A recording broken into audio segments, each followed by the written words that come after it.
you're just eating way too much carbs. I can tell you that.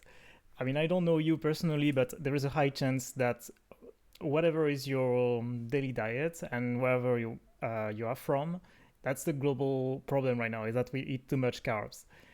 Whether it's we have fast sugar, slow sugar, where it's like sugar like candies or cereal, etc., or more like slow sugar like um, pasta, etc. Things that are very heavy on the stomach. I feel like it has, in my experience at least, it's really the thing that sets myself to be very tired all the time.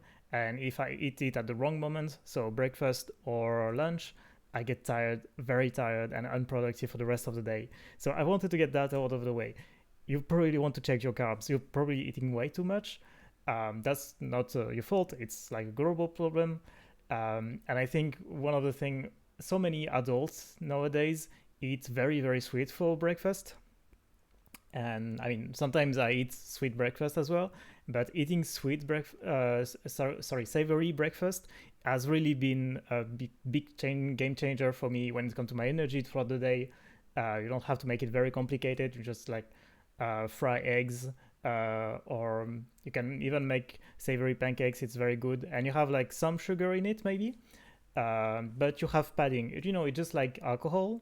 If you if you've ever been to a party, if you know that if you don't drink water and if you don't have proper food with it, you're gonna have a bad time. So it's exactly the same with sugar.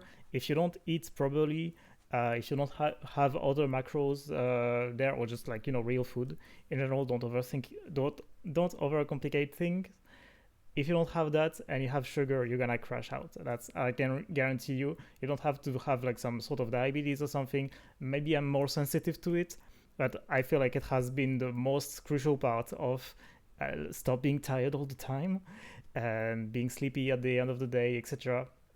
It's just I was eating too much carbs. That's the thing I wanted to touch on first. Second, so that's your diet in general, which is very much the most important part of like how your day is gonna go. In terms of energy, it's gonna be what you eat. Cutting back on snacks as well. It takes a bit. It took me growing up. When I became an adult, I finally realized that when I eat something, I feel a certain way after an hour, and before my brain was just not making the link. And I implore you to be more aware of like what the effect of food that you are eating affects your mood or your body. I don't know if I can recommend you to have a food journal or something like this, or just be more aware of that. I think it's very not that deep. You would be very much grateful for your future self, I'm sure. Yeah, just don't eat like a child, typically. Especially in the breakfast, don't eat cereals. They're very bad for you in general. Except if you're on weekend and you don't want to do anything, but hey, that's how it is. When it comes to sleep, also, like, there is a lot of fuss about it.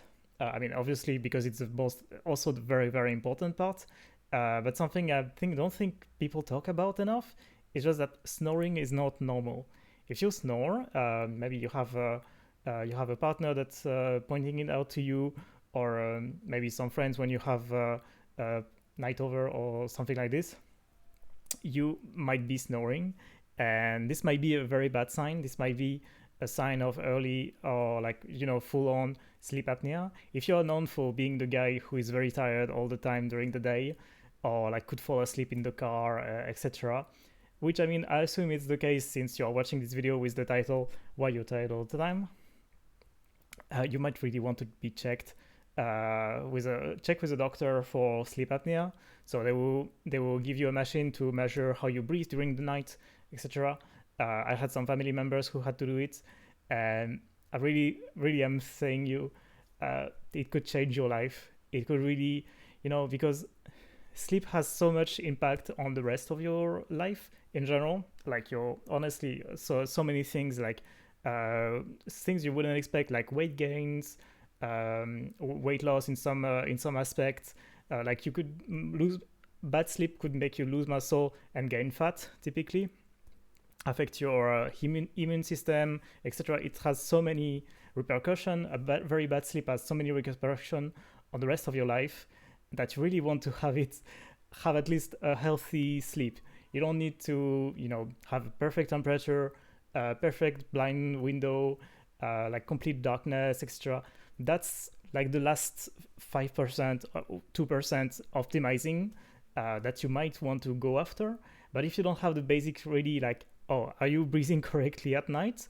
Well, it's you need to have the basics in check first. So please, I implore you, because I heard some people like, people joke about those guys. Oh yeah, he's always sleepy. He could sleep anywhere. Haha, funny. It's very bad. It's really, you might want to have it checked, because you know it really could impact everything in your life if you don't have it checked. On the topic of sleep, I could go on forever, because one of the book I will really recommend as a follow-up to this video, if you have the basic ready, so that you have a diet that is not too much carbs, or you remove the carbs at the end of the day. This way you will not have the problem of being sleepy afterwards. I really think it's a great strategy if you want to have some carbs there. I'm not saying cut every carbs, but be strategic about it. And if you are breathing normally while you sleep and you still are a bit tired or could use some more energy, I really recommend the book Why We Sleep, by Matthew Walker. It has really been instrumental for me. It really has changed my life, this book, because that's really sleep is the only topic you could just recommend to everyone. Learning about is recommended for everyone, because we all have to sleep. And this book is really, really good in a sense that it will bring you all the information you would need for your whole life. And I'm not joking about it. It's like one of the rare books that I can confidently say so. And for example, it has really improved my regular sleep. But when I had a very bad situation, like for example, when I was working at night shift, I did that for about a year in a hotel, which was very, very hard to deal with. If I didn't know the information I know in the book, I would have not survived. I'm telling you that. I don't recommend, really, don't do night work if you can avoid it. But for me, it was the thing I had at the time.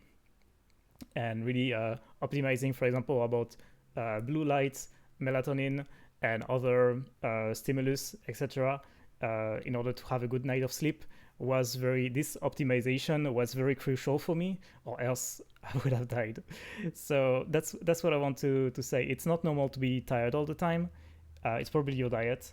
You might want to check that and ask if your partner, if you're snoring, because if you do, I'm really sad that we are normalizing the fact that people snore after a certain age, or